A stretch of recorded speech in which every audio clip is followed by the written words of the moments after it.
Good morning, good afternoon, and good evening to everyone across the globe joining us today. This is Bridget from Acquia. Today's webinar is Powering Deeper Personalization with AI with Jonathan Weber from Bounteous and Eric Fullerton from Acquia. Just a couple housekeeping items before we get started. If you have any audio issues, please send them in the Q&A tab and I will assist you. If you have any questions for the presenters, please submit them in the Q&A tab as well, and they will answer them at the end of the presentation. Slides and the recording of this webinar will be posted to aquia.com and also sent to you via email within the next few days. And without further ado, I will pass it over to Eric. Thanks, Bridget. My name is Eric Fullerton. I'm a product marketing manager here at Acquia. I'm working with Acquia's Marketing Cloud set of products, and I'm joined today by Jonathan Weber, who's the Director of Data Platforms from Bounteous. I'm going to kick us off this morning, and then I'm going to hand it over to Jonathan. He's going to dive deeper into a lot of the great ways you can leverage AI to improve your personalization capabilities. So I'm going to start with a couple data points that I just wanted to talk through. I think that it's really important to note that, in 2020, we're kind of past the point of proving that personalization is something that businesses should do. And we're at the point where we're showing this is something that the vast majority of businesses are investing in today.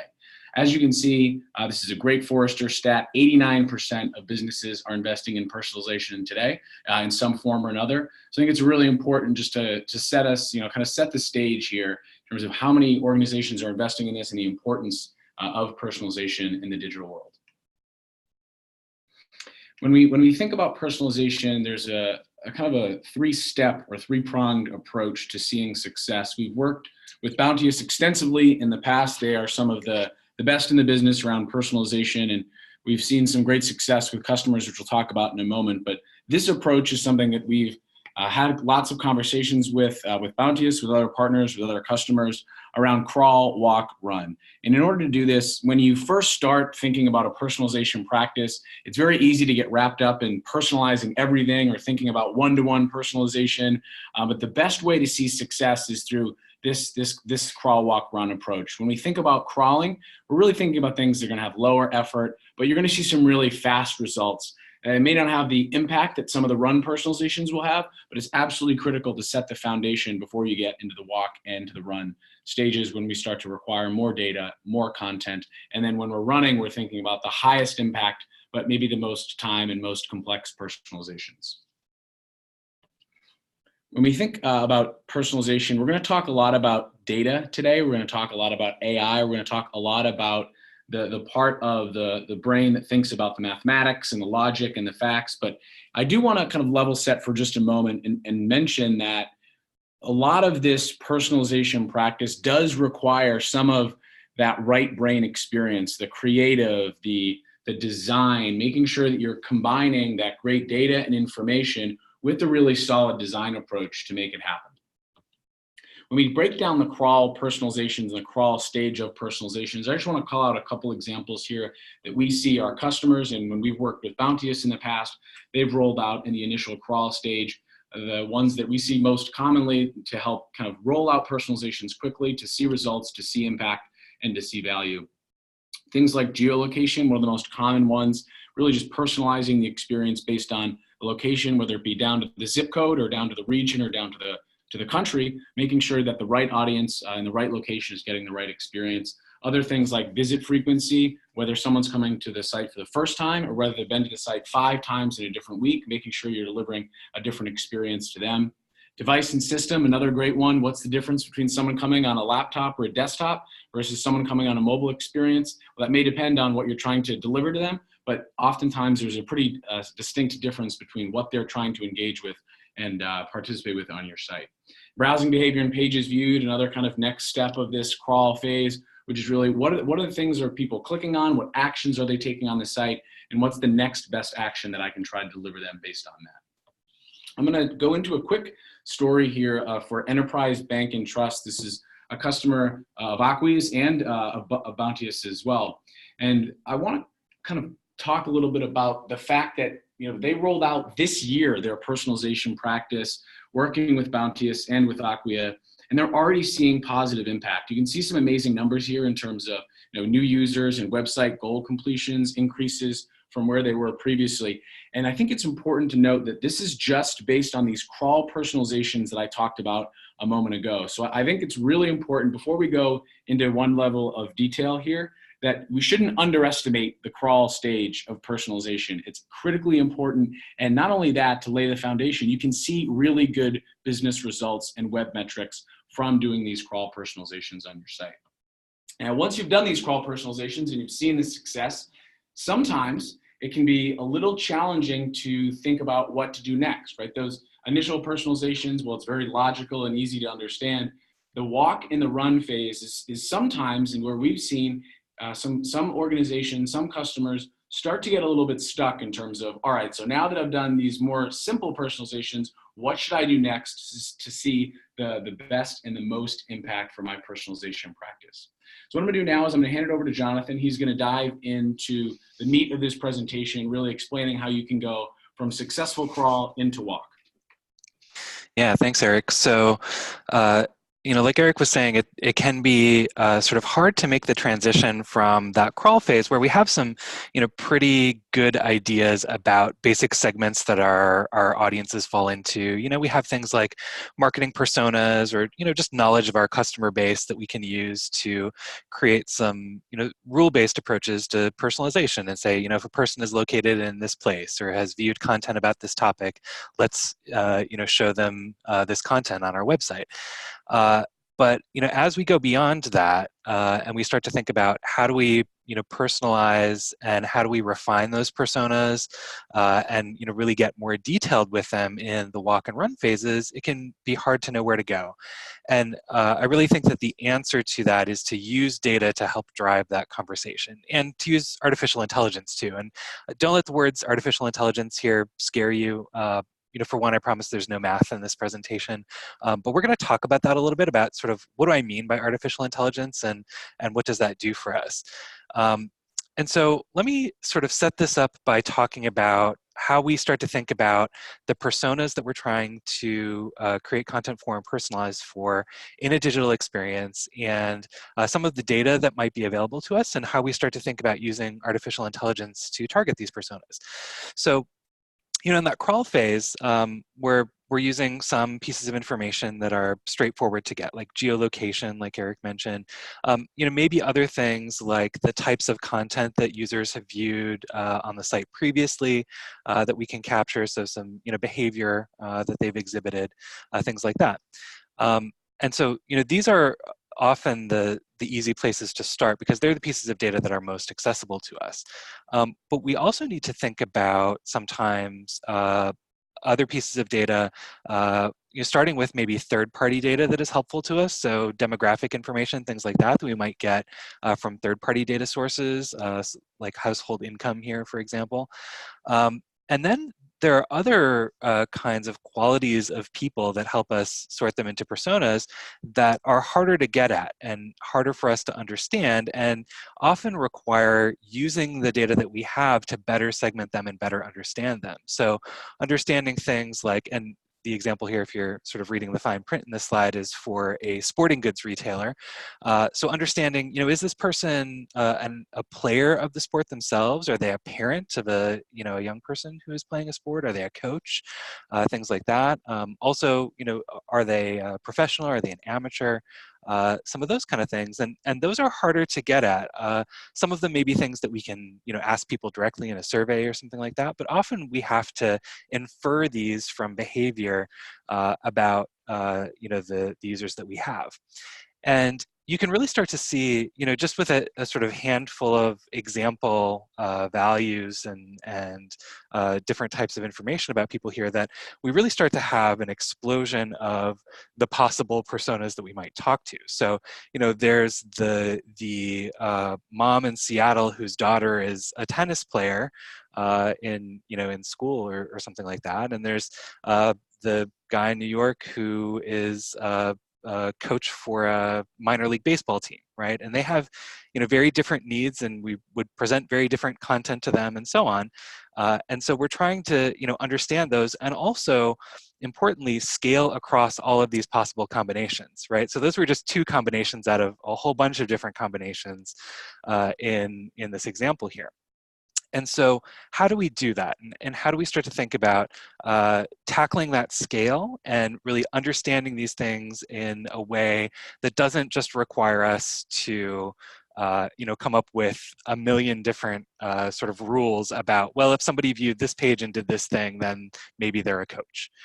So the answer to that is to use the data that we have and really understand it better. And one way we can do that is with artificial intelligence. And artificial intelligence is really kind of a loaded word, and means a lot of things. And often, we think of sort of like the robot overlords who are going to decide everything for us. But what I'm really referring to are just a set of tools that we can use to analyze data to help us better understand it, to make predictions, and to help us make decisions about what groups, what personas those different users fall into, and what the best content to target them might be. So it's really just a set of tools that help us understand the data better and make use of that data in personalization. And here we're really just talking about kind of a narrow domain of artificial intelligence and in using some of these tools and applying them to marketing and digital behavior data to make some of these decisions about segmentation and personalization. So one thing I want to point out is that nobody goes from nothing to this sort of like fully automated artificial intelligence driven thing all in one step, right? And that's really what Eric was talking about with the crawl, walk, run approach. And it's really important to sort of think about that maturity model as you are building the personalization program for your own organization, and think about sort of where you are and where you need to get to. And so part of what we do is think about that crawl, walk, run approach, but break down the capabilities and data sets and tools that you need to achieve that into a bunch of different categories. So thinking about capturing data through measurement and having the capability to analyze that, having capabilities in doing optimization and testing and saying, does this piece of content work better than that piece of content? Having customer profiles that really bring together the data about individual users in a way that's useful to us. Having the right content and content that is tagged intelligently so that we can match up content with those personas.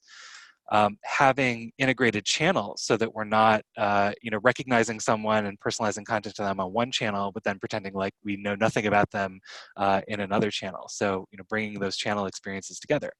And then finally, modeling and automation. So that's really where the artificial intelligence part comes in. But really, all of these areas are interconnected. And I want to give you a few real life examples of some organizations that have used artificial intelligence to better understand their users and their data, and sort of how they've progressed along this maturity model as a result of that. So there are a couple of ways we can use artificial intelligence. One of those is for exploratory analysis. So to sort of better understand the personas that we have, to understand the journeys that they take and how they behave across channels, and what order they perform things in, all those kind of things. And so that's often step one, is just sort of understanding the data we have and using that to inform the design and focus the testing that we do as part of a personalization program. Now, as we progress, we can also start to think about how to use those artificial intelligence models to actually drive activation. So, in production, to actually help us make decisions in real time or near real time to decide which segment someone is in, and reach new audiences with lookalikes and things like that. So I'm going to give a few examples of each of these different areas. Let me start with exploratory analysis. So this is an example of an organization using data to better understand their segments. So we're all familiar with PBS, and if you've been to pbs.org, which is their main website, there's a bunch of content there. So there's video content, of course, from all the things that show on your local member station, but there's also news and all sorts of other stuff there, as well as some additional sites like PBS Kids that have, content, educational content and games and things like that, specifically for kids. And so, they have a bunch of different digital experiences. They had, some idea of, what the personas are of users who use those, as we all do, right? We all have some sort of marketing personas that we have some ideas of who those people are and what they do. But where artificial intelligence can really help us is to sort of give us an independent way to evaluate those personas and to confirm the things that we're right about, maybe to suggest things that we didn't think of about how those personas behave or what they do, and to understand if there are particular actions that really help us sort people into those different personas. And so what we're able to do, this is a case study you can read that Bounteous did with PBS. We took a year's worth of data for visitors to pbs.org, and we used a clustering algorithm. So this is a particular kind of artificial intelligence that groups together users based on similarity. And we were able to identify 7 key segments. Many of those lined up with the expectations that PBS already had about some of their users and what they do. So, for example, there are parents who come to the site and they have kids and they're interested in both content about parenting and kids content for their kids. But there are also some I won't necessarily say surprises, but aspects of some of those audiences that we hadn't previously thought about. So some differences in the ways that different kinds of users use the video capabilities on the site. And there are a number of different ways to search for and get to videos on the site, and understanding differences in how users use those. Was really helpful in sort of identifying these segments and understanding how they engage with the site. And so, this is a really good example of using artificial intelligence for exploratory analysis to better understand segments and understand how to best sort users into those segments. A second example, this is with a higher education client. So, this is a website with a number of different degree programs that people might be interested in. As you can imagine, there's a bunch of information gathering that users go through when they're thinking about applying for a degree program. They're thinking about the program itself and the requirements. They're thinking about, how do I pay for this? They're thinking about, which program is the right one for me? Is it, nursing or physical therapy or, other things like that. And so this is, a long and complex decision process. And so part of what we want to understand about that is, what does the journey that users go through look like? How quickly does it happen? How do users progress? When do they proceed down the desired path toward, actually applying for a program, or requesting information about a program, or ultimately, enrolling in a program and paying the tuition? But also, where do they deviate from that path? Where are there, things that sort of like send them off that path? And that gives us important information about where there are opportunities to intervene in that process, right? If we're thinking about doing personalization, we want to think about focusing our personalization efforts on the places where we're likeliest to have the biggest impact, right? So where there is a question that someone has, or a doubt that they have, or something that might sort of take them off the path toward enrolling in a program, how can we counter that by providing them the right content at the right time? And so really looking at the user journey in detail, and there's sort of a diagrammatic representation in the slide here, but there's sort of more data behind this about which of these stages are predictive of users who will eventually enroll, and how do we understand where there are users who are likely to not enroll based on some of the actions that they take here. And so this is really helpful from an exploratory analysis perspective to think about, where do we employ personalization? Where do we test new content for those users? So that's a couple of real-life examples for exploratory analysis. And I want to point out how this this plays into that maturity model that I was talking about. that type of modeling that we were talking about is dependent on some capabilities here. So it's dependent on having some data already, so having some foundation of measurement and analysis in place. And also having customer profiles, so being able to bring together the data about a single user, especially if that data comes from multiple channels. So, the higher education client, for example, it's both website interactions, but also, enrollments into those programs, which comes from their backend systems. So, there are some capabilities to bringing data together that are necessary to do some of this kind of modeling. But doing that modeling then enables some of these other capabilities. It tells us more about how to better integrate those channels, about what content we need and where to test it for those users. So, as I was saying before, all of these different aspects sort of work together, and working on one can really help us drive progress forward in others as we go. I want to give one more example here of not just exploratory analysis, but actually using AI models in production to make decisions. And one of the ways that is really valuable to be able to do that is, in the PBS example, we were able to identify these segments. Well, if we can use that information that we've identified about these segments to segment customers in real time or near real time, that can be really valuable. To be able to sort of understand which of those segments users fall into, especially for new users who we haven't seen before, based on some of their early behavior, using the data that we have to predict which of these segments they best fall into, that can give us, the capability to start to personalize to them, and not just personalize to them, but also think about lookalikes to those segments.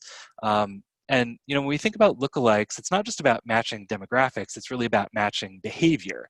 And that's an easy thing to say, it's a harder thing to do. And that's one thing that these AI models can really help us do. They can also help us actually make predictions about those users. So who's likely to convert? Who are the high value audiences? Who are the low value audiences?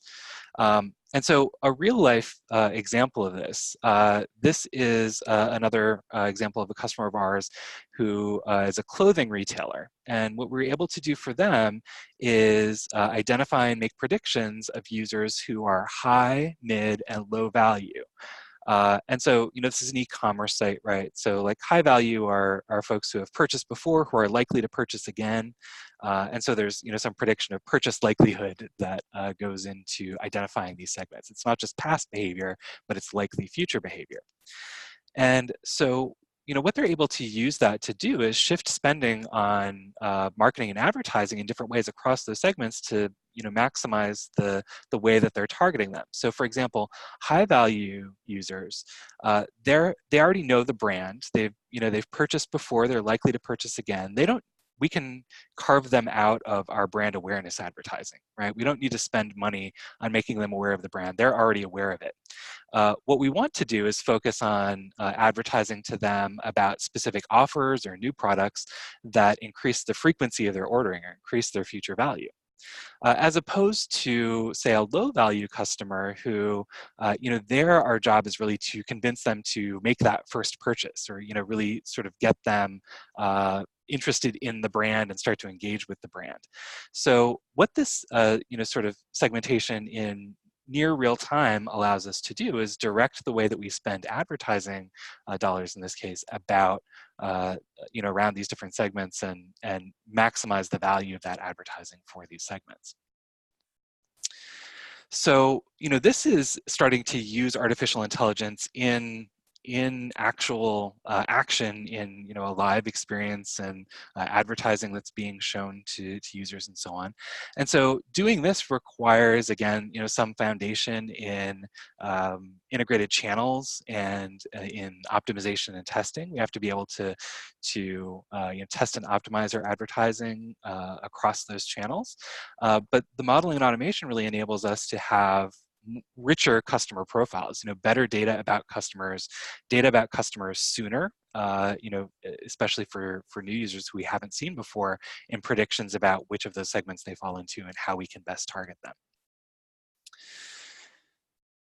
So how do you actually do this? That was a few examples of sort of what you can do, but how do you do it?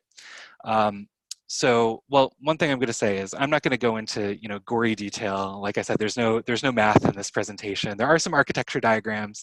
We'll talk a little bit about the tools.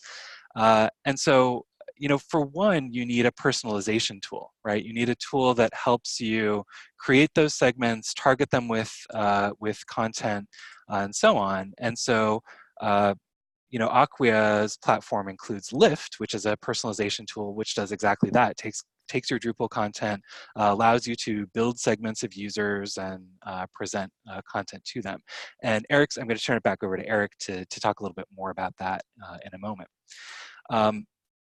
Now, the other piece that we need, though, is we need data and we need the capability to do some of this artificial intelligence modeling on that data. And we think one really good complement to Acquia's platform is Google's platform, or Google's platforms, actually. So in Google Marketing Platform, many of you may already use Google Analytics. It's a fairly ubiquitous way of collecting data about digital behavior in websites and apps. And so we have to collect the data, right? So Google Analytics is one good way to do that. And then we have to analyze that data with artificial intelligence. And Google has a number of tools in Google Cloud Platform that make that possible. And there's a spectrum of tools here depending on your sort of level of knowledge and what you want to be able to do. So, if you're a data scientist and you just say, I want to write Python code and create a model, you can definitely do that. And there's tools in Google Cloud Platform called AI Platform that let you, create any sort of customized models you want to, and so on. But if that's probably not where most of you are, right? So if you are a data scientist, those tools exist. And maybe at some point in the future, your team gets a data scientist and those tools are there for them. But you say, I'm not a data scientist. What options do I have? Well, there are some other tools. Google's data warehouse, BigQuery, is just a SQL database that has some machine learning tools built into it to do clustering and regression, prediction, things like that. And so maybe if you're an analyst and you know a little bit of SQL, that's a really easy way to get started with artificial intelligence. You don't really have to know much about the math or how the models work or anything like that. You just need to know a little bit of SQL to create some models and make predictions. If you say, well, I don't know SQL either. I'm not a data scientist. I'm not, a database analyst. What is there for me? There's a great series of tools called AutoML that really handle a lot of those decisions for you. And so, for example, there's a tool called AutoML Tables, where you can just upload a spreadsheet or any source of data, tabular data that you have, and tell it what you want to predict. And it handles a bunch of smart decisions for you about separating the data that you upload into a set that it uses to create the model, but then also data sets that it uses to test and validate the model. And sort of like does it all for you. It's a really nice sort of easy way to get started for a business user, where you don't really need to know a lot of details about how it does it. You just need to tell it what you want it to do, and then it will give you some results and also measure those results and tell you how well they actually perform on the data that you're providing, and predictions of new data that you provide to it. So that's just a sort of brief overview of the tools that are available there. I'm not going to go into all the details about how you use those, but any of those tools then can be used to make some of the kinds of predictions we talked about, and really think about how do we scale personalization to match all of these different personas or these combinations of different factors, and make predictions about them. And the way that these fit together with some of the Acquia tools is, we have some digital experiences, a website, maybe mobile apps, where we're gathering information in Google Analytics, say. We're pulling that into Google Cloud Platform and using some of those AI tools that I just mentioned to do segmentation or make predictions. And then we're using Acquia tools to take those segments and actually supply personalized content back to the website. And so, this is something that, depending on your use case, it's something that may happen in batches on a daily basis. It may happen in real time. I talked about some of the different applications there, and how this happens and how often it happens depends a little bit on your use cases. And then we can also think about how to extend that to other channels as well. So we can think about taking some of that same data and using it in marketing and advertising channels. So some of Google's advertising products like Display and Video 360 or Google Ads, using that in marketing automation like in Mautic, also pulling in data from other sources. So pulling in data not just from your digital experiences, but from maybe your CRM or your point of sale system or other things like that. So that's just a sort of very high level overview of how these tools fit together and what they do. To talk a little bit more about the Acquia tools that fit in here specifically, I'm going to turn it back over to Eric to talk a little bit about Lift and some of Acquia's other tools that work in personalization here. Awesome. Thanks, Jonathan. That was great. Really awesome insight and some great examples there as well. I don't want to go into too much detail here, but I do want to highlight some of the capabilities that exist within our tools to make some of the things that we just heard Jonathan talk about actually come to life. So I want to talk a little bit to start about AquaALift, which is our website personalization product. And I want to go into some of the ways that we really think that AquaALift is different. And maybe we think a little bit better than some of the competition, but we'll leave that to you to decide. Some of the things that we really love and our customers really like about these tools are the ability to create simple personalizations. You can do it in 3 steps. You can do A/B testing and targeting on any part of your website without doing any code at all. We have some scheduling capabilities for smaller teams. They can build multiple personalizations in a single sitting and then roll them out over the course of weeks or months or even quarters. We have some really amazing multilingual capabilities. I'm going to talk more about that in the future, but we just rolled this out. It's super exciting, leveraging the power of Drupal and its multilingual capabilities to make sure that no matter where someone is or what language they would be seeing content in, it's going to be in the right language and personalized. It is the only solution on the market today that's optimized for Drupal. And we have this concept of open at Acquia, really open integrations, being open source. This comes to fruition across all of our products, but specifically within Lift, we have 6 open APIs for integration. And when Jonathan was talking about connecting the Google marketing platform into AquaALift, that's the way you're able to do this. So really providing that flexibility for different users to kind of see exactly any tool, any system they want to be able to connect with. That flexibility is really important from an open architecture perspective.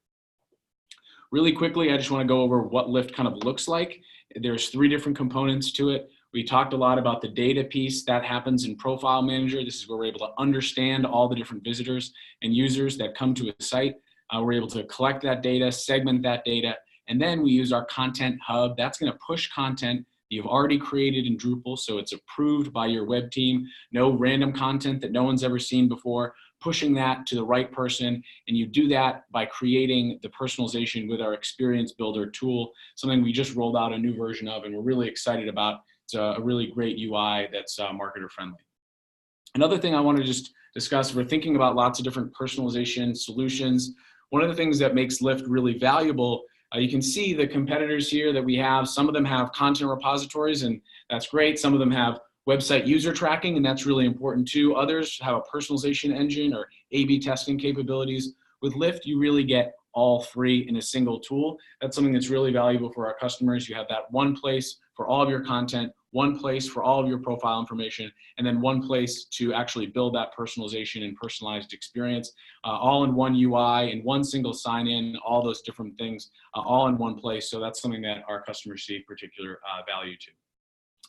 If for those of you who hadn't heard, we had a recent announcement, really exciting, towards the end of last year around an acquisition of AgilOne. When we think about this customer data problem, understanding more about our customers on the website, yes, but across multiple different channels, Acquia made the largest acquisition in our history last year with AgilOne. We also made an acquisition last year of Mautic, an open source marketing automation solution.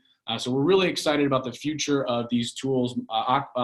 AgilOne is a best-in-class tool. Yeah, there's amazing machine learning algorithms It has the similar open architecture to what you would see with AquaALift in terms of being able to connect to different systems, provides amazing insight into individual customers. I've been looking at the tool and working with it a bunch over the past couple of weeks, and what you're able to see and understand about visitors is something that's really unparalleled in the marketplace today. So really exciting. And that's going to provide the unified data and intelligence layer for the Acquia Marketing Cloud.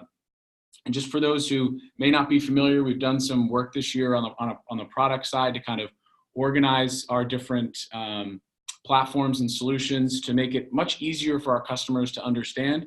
So we have the Drupal Cloud, which we didn't necessarily talk about today, but that's really the IT perspective here, building, designing, and running sites and applications. It's the meat of our business and what we're most well known for, but we've made some acquisitions, we've improved existing tools. The Marketing Cloud is something that we're really excited about. We're going to continue to bring it to market in 2020 with Lift for website personalization, Agile One for that centralized data repository, Modic, which is going to help with that orchestration engine and the automation component of that, and then Maestro, which is centralized marketing automation management for large organizations and franchisees, really helping them have one place to look at all the different campaigns that they're running. So we're really excited about this. I don't want to spend too much time on our products because what we really want to focus on is helping you, understand and how to build personalization practices to bring that AI in. But I do think it's important just to level set with the folks on the call. We've made some great progress in the past year, and I wanted to show a little bit about what we've been working on. So I'll turn it back to Jonathan to wrap us up. Yeah, thanks, Eric. And I just want to say we're also, as users of the products, are really excited about Agile One because relevant to what we've talked about today, there's some really great artificial intelligence capabilities that are really oriented around business end users there too. So I think good things to look forward to for those of you who are thinking about how to use artificial intelligence here. So to wrap up, and then we'll go to questions. Just to sort of summarize what we talked about is, I want you to really think about personalization not as a project, but as a program that progresses through those levels of maturity. And so, get started with the basics. Get started with what you have and the data sets and capabilities that you currently have at the crawl stage. But also be thinking about how you plan ahead to build future capabilities over time. So, really thinking about those capabilities across channels, for customer profiles, for having content and optimization and testing, all of those things. And, sort of think about how do you build those out to get where you need to be as you are on this maturity journey. And so AI is one component of that, and one thing that can sort of help you build capabilities there, and really scale from where you might start with rule-based personalization in the crawl phase to start to scale up into walk and run, and think about how you really use data to drive the personalization that you're doing. And the tools that are available, really range from the data scientist. And so if you have a data scientist on your team, great, or you work with an agency like Banias that has data scientists who can help you there, great. But there are also tools oriented toward business users. And so there are things that you can leverage here and tools that you can leverage that don't require you to have a degree in math to figure out how to use them. And last, I just want to reiterate a sort of an underlying theme here, which is that all the personalization that I talked about, I didn't talk about it in terms of just a single channel, right? We want to think about personalization as being about a user, and those users engage with us across channels. And so really think about how do we, pull together the experiences that users have across all those channels, whether it's our website, whether it's advertising, whether it's the interactions that they have when they call into a customer service line. We want to think about, starting to bring all of that together, and that depends on a number of those capabilities that we talked about with, customer profiles and integrated channels. So that's it. I'll turn it back over to Bridget to take a look at the questions and do a little bit of Q&A. Yeah, absolutely. I was going to run the Q&A just because Sure. it had some questions that have been coming through, and we had some other ones that actually I was kind of thinking of as well that I thought would be helpful for those who are on the line. So the first thing is, we talked a lot about AI. We talked a good amount about data. We hear this question all the time, which is, how much data do you actually need, like about your audience? How much data do you need in general to actually use AI in a way that's valuable? Yeah, that's a great question. And it's true that with very small data sets, these tools are not, going to be able to, give you very interesting or useful answers. And unfortunately, I wish I could just say you need X thousand users or something like that, but it's not that straightforward, right? And so what I would really encourage people to do is look at some of these, easy, lightweight tools, some of the sort of business user-oriented tools that I talked about, and just feed them some data and see what they can do. And that's a really good starting place to understand, like, what sort of predictions can we make? Because the output of those tools, if you're trying to predict the revenue that you'll generate from a user, their likelihood to convert or something like that, it'll tell you, is it able to predict that based on the data that you have? That's also a conversation that, talking to someone who sort of understands the models and how you're trying to run them can be really useful. So talking to a data scientist, if you have one within your organization, or at Bounteous, we have a team of data scientists. We're happy to talk about that too. So I wish there was a super simple, straightforward answer to that, but there's not. But the answer is you can really, try it out a little bit and sort of understand the data you have and see whether you're able to make predictions on it, or, refine what you're trying to do, based on what's possible with the data you have. Great, thanks. We have another question around the process of personalizing a website, and around how much can be automated versus how much input is needed. And the question here from Bart is like, are we talking about applying rules for personalization to each individual page on a website, or can it be scaled across the entire web property automatically? I have some thoughts here. Jonathan, if you want, I can jump in, or you can take it as well.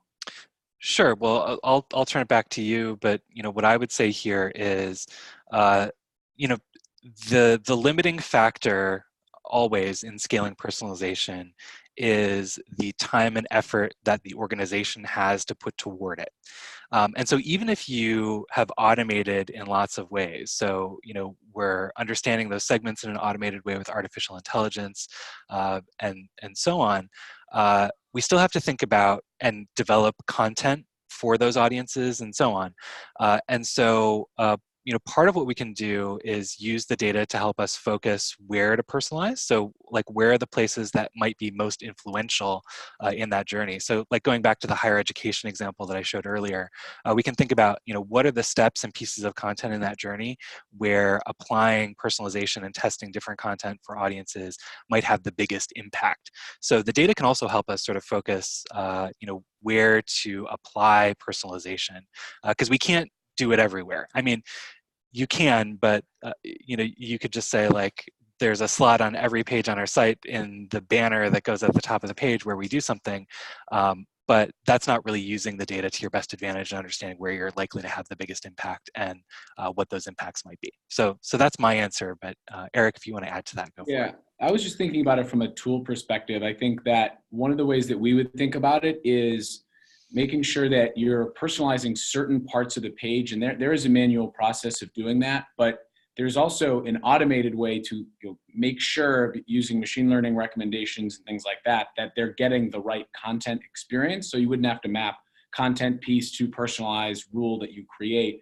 For us, in our experience, it's actually best to have customers to have that flexibility to actually understand exactly where they're personalizing on each individual page, understand it, take a look at that data, take a look at those analytics of how that personalization is performing. We've seen, if you're going to roll out an entirely automated experience where lots of pages are being personalized without someone kind of looking at it, or kind of taking a holistic view of where that might be, that can get a little bit unwieldy and not necessarily pulling back the data to kind of holistically say, all right, here's where I can really focus, here's where I'm seeing good results and impact. So we do want to have some automation in terms of making sure maybe you don't want to have to map every piece of content to every segment or every user, but at the same time having the flexibility to personalize certain parts of a site, to not personalize other parts of a site as well if you want to choose to do so. So I think that's kind of it's an interesting balance of the need of the customer, and also, of course, how many pages you do want to personalize on. So that's a question there as well. We have one question about a customer example. The education client PBS, I think it was, in the question here, were you using authenticated users or anonymous visitors when we were doing that personalization? Just to... Oh, so I'm not sure if they got the So name. yeah, I'm not sure if the question was about PBS or the higher education client, but so for PBS, it was both authenticated and non-authenticated users. For the higher education client, it was primarily not authenticated. There are, once those users actually start an application, they become authenticated, but most of those steps that I showed there, like gathering information, getting information about financial aid and the programs and things like that are not authenticated. Yep. And Kumar had another question, or kind of following up around, how are these tools around segmenting anonymous users, or, what's the approaches to apply to anonymous users? I'll jump in and then I'll pass it over to you, Jonathan. But Sure. there's a lot of value to personalizing, experiences for anonymous users. I don't think you need to necessarily know someone's name to understand what type of content experience they're looking for. One of the things that we do at Acquia is understand everyone's favorite product by their browsing behavior. We don't necessarily need to have their authentication. We don't need to have their email, but I think it's more, it tells you more about an individual and a user. Their browsing behavior tells you more than their first name, and it tells you more than their email in terms of getting them the right content experience at the right time. And that's something that with Lyft, for example, you can absolutely do. It also allows you to string anonymous visitors with authenticated ones once they do perform some type of sign in or login action. So definitely a lot of value around segmenting anonymous visitors, especially in those initial crawl stages. Yeah, I totally agree with that. And I would, also say that some of the sort of artificial intelligence techniques that we talked about are actually most valuable for anonymous users. Once a user is authenticated, there's lots of stuff we know for sure about them, right? It's that sort of gray area before they authenticate that is the hardest part often. And using the kinds of data that Eric was just talking about content that they viewed, actions that they've taken, things like that.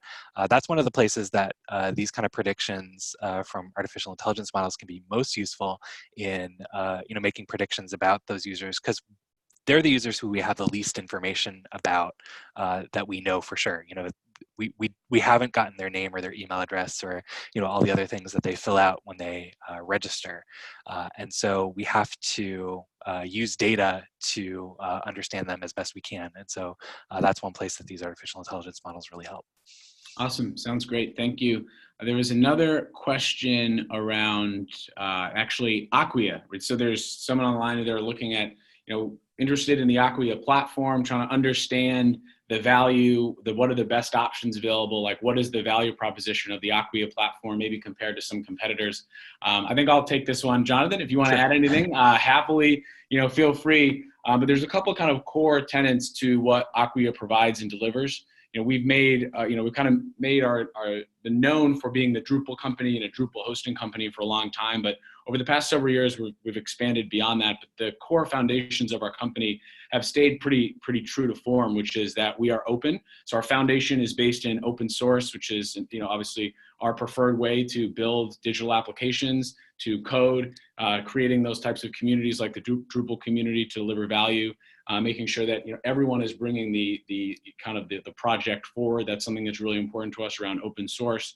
But it's beyond just being open source. When we think about open, it's about open APIs. It's about open integrations. We heard it today from Jonathan's presentation, talking through the value of being able to connect a tool like Lyft to multiple different systems, and being able to ensure that no matter what what a customer needs, we want to be able to fit within their technology stack. We're not trying to say you only need to buy our tools and our tools only work together. We'll integrate with anyone, anytime, anywhere to make sure that our customers are seeing the value that they need to see from investments in our tools. So that's our fundamental approach there.